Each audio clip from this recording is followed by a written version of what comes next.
ಅಂಬಿ ರೆಬಲ್ಯೂಷನ್ದ ನಾನು ಪ್ರಭುದೆ. ಸ್ನೇಹಿತರೆ, ಇವತ್ತು ಕೇಂದ್ರ ಕಾರಾಗೃಹ ಪರಪ್ಪನರ ಅಗ್ರಹಾರ ಕರ್ಮಕಾಂಡದ ಬಗ್ಗೆ ನಮಗೆ ನಾವು ಒಬ್ಬರ ಅತಿಥಿ ಕರ್ಕೊಂಬಂದಿದ್ದೀವಿ. ಅವರು ಅಲ್ಲಿ 1 ವರ್ಷಗಳ ಕಾಲ ಜೈಲಲ್ಲಿ ಇದ್ದು ಅಲ್ಲಿ ಏನೇನು ವ್ಯವಸ್ಥೆಗಳಿದ್ದಾವೆ, ಅಲ್ಲಿ ಏನೇನು ನಡೆಯುತ್ತೆ ಅಂತ ನಮ್ಮ ವೀಕ್ಷಕರಿಗೆ ಸಂಪೂರ್ಣ ಮಾಹಿತಿ ಕೊಡ್ತೀವಿ.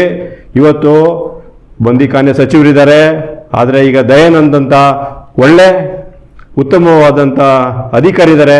ಆದರೂ ಸಹ ಪರಪ್ಪನರ ಕಾರಾಗೃಹದಲ್ಲಿ ಏನು ಅವ್ಯವಹಾರ ನಡೀತಾ ಇದೆ ಅಂತ ಅಧೀಕ್ಷಕರೂ ಗೊತ್ತಿಲ್ಲ. ಆ ರೀತಿ ಇವತ್ತು ಪರಪ್ಪನಗರದಲ್ಲಿ ಕರ್ಮಕಾಂಡ ನಡೀತಿದೆ. ಈಗಾಗಲೇ ಪೊಲೀಸ್ನವರು ಕೆಲವೊಂದು ಮೊಬೈಲ್ನ ರೈಡ್ ಮಾಡಿದ್ದಾರೆ, ಕೆಲವನ್ನ ಸಂಬಂಧಪಟ್ಟಂತೆ ಸಣ್ಣ ಪುಟ್ಟ ಮಾಡಿ ಕೆಲವ್ರನ್ನ ಸಸ್ಪೆಂಡ್ ಮಾಡಿದ್ದಾರೆ. ಆದರೆ ಪರಪ್ಪನರ ಕಾರಾಗೃಹದಲ್ಲಿ ನಡೆಯುವಂಥ ನೈಜ ಸತ್ಯ ಘಟನೆಯನ್ನು ನಾವು ನಿಮ್ಮ ಮುಂದೆ ತರುವಂಥ ಪ್ರಯತ್ನ ನಾವು ಮಾಡ್ತಾ ಇದ್ದೀವಿ. ನಿಮ್ಮ ಸಹಕಾರ ನಮಗಿರಲಿ. ಬನ್ನಿ ನಮ್ಮ ಸ್ಟುಡಿಯೋಗೆ. ಇವತ್ತು ರಾಮೇಶ್ ಅನ್ನೋರು ಕೇಂದ್ರ ಕಾರಾಗೃಹದಲ್ಲಿ ಬಂದು ಅಲ್ಲಿ ನಡೆದಂಥ ಘಟನೆಗಳ ಸತ್ಯ ಘಟನೆ ನಿಮಗೆ ವಿವರಿಸ್ತಾರೆ. ಬಂದಿ ವೀಕ್ಷಕರೇ, ನಾವು ರಮೇಶ್ ಅವ್ರನ್ನ ಮಾತಾಡ್ಸೋಣ. ರಮೇಶ್ ಅವರೇ, ನಮ್ಮ ಸ್ಟುಡಿಯೋಗೆ ಬಂದಿರೋದಕ್ಕೆ ನಿಮ್ಗೆ ಸ್ವಾಗತ.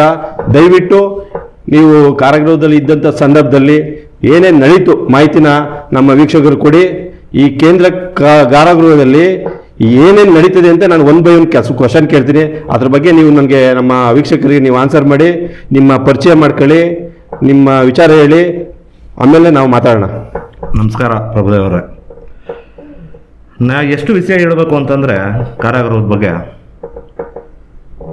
ಏನು ಹೇಳುವ, ಕರ್ಮಕಾಂಡ ಅಲ್ಲಿ ನಡೆಯೋದನ್ನ ನೀವೆಲ್ಲಿ ಇಲ್ಲಿ ನೋಡಿರ್ತೀರ. ಈಗ ಇತ್ತೀಚೆಗೆ 3-4 ದಿನದಲ್ಲಿ ಭಾಳಷ್ಟು ವೀಡಿಯೋಗಳು ವೈರಲ್ ಆಗ್ತೈತೆ, ಅದರಿಂದ ನೀವು ಮಾತಾಡಿಸ್ತಾ ಇದ್ದೀರಾ.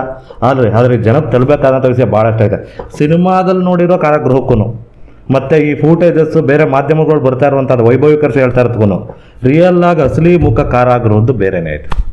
ಅದೇ ಈಗ ಅಲ್ಲಿ ನನಗೆ ಗೊತ್ತಿರುವಂಗೆ ಮದ್ಯಪಾನ ಏನಾರು ಮಾರಾಟ ಮಾಡ್ತಾರಾ, ಡ್ರಗ್ಸ್ ಏನಾರ ಮಾರಾಡ್ತಾರ, ಗಾಂಜಾ ಏನಾರ ಮಾರಾಟ ಮಾಡ್ತಾರ, ಅಲ್ಲಿ ಯಾವ ರೀತಿ ನಡೀತಿದೆ ಅದು? ಹತ್ರ ನಾನು ನಿಮಗೆ ಎಲ್ಲಾ ವಿಷಯನೂ ಒಂದೊಂದಾಗಿ ಹೇಳ್ತೀನಿ. ಹೇಳಿ. ಅದಕ್ಕಿಂತ ಮೊದಲಾಗಿ ಜೈಲು ಅಂತಂದ್ರೆ ನಮ್ಗೆ ಹೊರಗಡೆ ಒಬ್ರು ಯಾರು ಹೇಳ್ಕೊಡೋದು ಪರಿವರ್ತನಾ ಕೇಂದ್ರ ಅಂತ.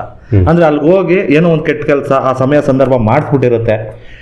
ಮಾಡಿಸಾದ್ಮೇಲೆ ಅದನ್ನ ಬದಲಾವಣೆ ಆಗಲಿ ಅಲ್ಲಿ ಹೋಗಿ ಅಂತ ಅಂದ್ಬಿಟ್ಟು ಅಲ್ಲೇನು ಬದಲಾಗಕ್ಕೆ ಏನು ಅವಕಾಶ ಐತೆ ಅಂತ ನನಗೆ ಗೊತ್ತಿಲ್ಲ. ಆದ್ರೆ ಬದಲಾಗ್ಬೋದು, ಪಾಸಿಟಿವ್ ಆಗಲ್ಲ, ನೆಗೆಟಿವ್ ಆಗ.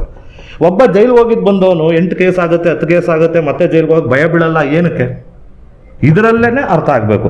ಅಂದ್ರೆ ನಿಮ್ ಪ್ರಕಾರ ಕೈದಿಗಳು ಹೋಗಿ ಮನ ಪರಿವರ್ತನೆ ಆಗಲ್ಲ, ಮತ್ತೆ ಕ್ರೈಮ್ಗಳು ಮಾಡ್ತಾರೆ ಅಂತ ಯಾವ ಉದ್ದೇಶದಿಂದ ಹೇಳ್ತೀರಿ ಇದನ್ನ? ನಾನು ನಿಮ್ಗೆ ಹೇಳ್ತಾನೆ, ಮನ ಪರಿವರ್ತನೆ ಆಗ್ಬೇಕು. ಯಾವಾಗ? ಪಾಸಿಟಿವ್ ಆಗಿ ಆಗ್ಬೇಕು. ನಾನು ಮಾಡಿರೋ ತಪ್ಪು ನಮ್ಗೆ ಗರ್ವ ಆಗ್ಬೇಕು, ಅದನ್ನ ಮಾಡಬಾರ್ದು ಅಂತನ್ನೋದು. ಮನ ಪರಿವರ್ತನೆ ಇಲ್ಲಿ ನೆಗೆಟಿವ್ ಆಗುತ್ತೆ.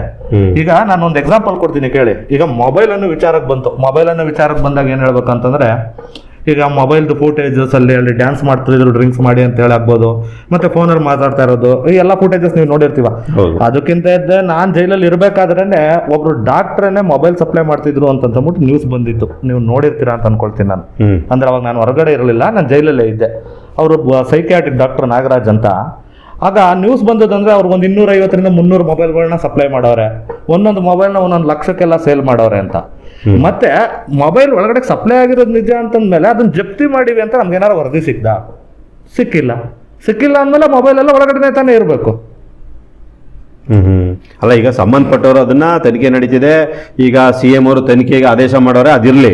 ಈಗ ನಾವು ನಮ್ಮ ವೀಕ್ಷಕರಿಗೆ ನೈಜವಾಗಿ ಈಗ ಅಲ್ಲಿ ಡ್ರಗ್ಸ್ ಸಿಗ್ತದ, ಅದ್ರ ಬಗ್ಗೆ ನಮ್ಗೆ ಮಾಹಿತಿ ಕೊಡಿ ಸರ್. ನಾನು ಕಾರಾಗೃಹದ್ದು ಫಸ್ಟ್ ನಿಮ್ಗೆ ಅಲ್ಲಿದ್ದು ಏನು ಎಂತ ಅಂತ ಅಲ್ಲಿಂದ ಸ್ಟಾರ್ಟ್ ಮಾಡಿ. ಯಾಕಂದ್ರೆ ಎಲ್ಲಾ ಮಾಧ್ಯಮದಲ್ಲಿ ಮೊದಲನೇ ಹೇಳೋದನ್ನ ಸರ್, ಅಲ್ಲಿ ಬಂದಿರೋ ನ್ಯೂಸ್ಗಳನ್ನ ಅದನ್ನ ಎಕ್ಸಾಗರೇಟ್ ಮಾಡಿ, ಅಂದ್ರೆ ವೈಭವೀಕರಿಸಿ ಹೇಳ್ತಾರೆ. ಅಲ್ಲಿರೋದು ಏನು ಅವ್ರ ಕಲ್ಪನೆಯಲ್ಲಿ ಹೇಳ್ಬಿಡ್ತಾರೆ, ಈ ತರ ಇರ್ಬೋದು ಅಂತ.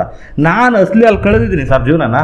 ಅದೇ ಯಾವ ರೀತಿ ಕಳೆದಿರಿ ನಮ್ಮ ವೀಕ್ಷಕರಿಗೆ? ಕಳೆದಿರ್ಬೇಕಾದ್ರೆ ಪ್ರತಿಯೊಂದು ಡೀಟೇಲ್ಸ್ ಕೊಡ್ಲೇಬೇಕು ಅಂತಾನೆ ಸರ್ ನಾನು ನಿಮ್ಮ ಮಾಧ್ಯಮಕ್ಕೆ ಬಂದು ನಾನು ವಿಷಯ ಅನ್ಸೋಕೆ. ಏನಕ್ಕೆ ಅಂದ್ರೆ ನನ್ಗೆ ಹೇಳಿಲ್ವ, ನನ್ನ ಸಮಾಜದ ನಾನು ಒಬ್ಬ ಕ್ರಿಮಿನಲ್, ಒಂದು ಆರೋಪಿಯಾಗಿ ನಾನು 13 ತಿಂಗಳು ಬಂದಿದ್ದೀನಿ ಅಂತ ನಾನು ಅಪರಾಧ ಮಾಡಿದ್ದೀನಿ ಅಂತಲ್ಲ, ನಾನು ಕಾನೂನು ಹೋರಾಟ ನಾನು ಮಾಡ್ತೀನಿ.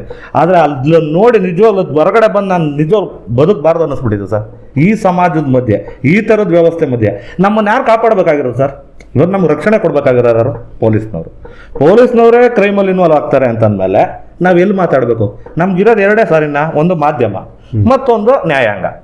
ಇವೆರಡು ಕಡೆನೇ ನಮಗೆ ನ್ಯಾಯ ಸಿಗಬೇಕು ಹೊರತು ಇನ್ನೆಲ್ಲೂ ಇಲ್ಲ. ಈಗ ಅದಕ್ಕೆ ನಾನು ಮಾಧ್ಯಮದಿಂದ ನ್ಯಾಯಾಂಗದ ಕಡೆಗೆ ಹೋಗುವ ಅಂತ ನಿಮ್ಮಲ್ಲಿ ಬಂದಿರೋದು.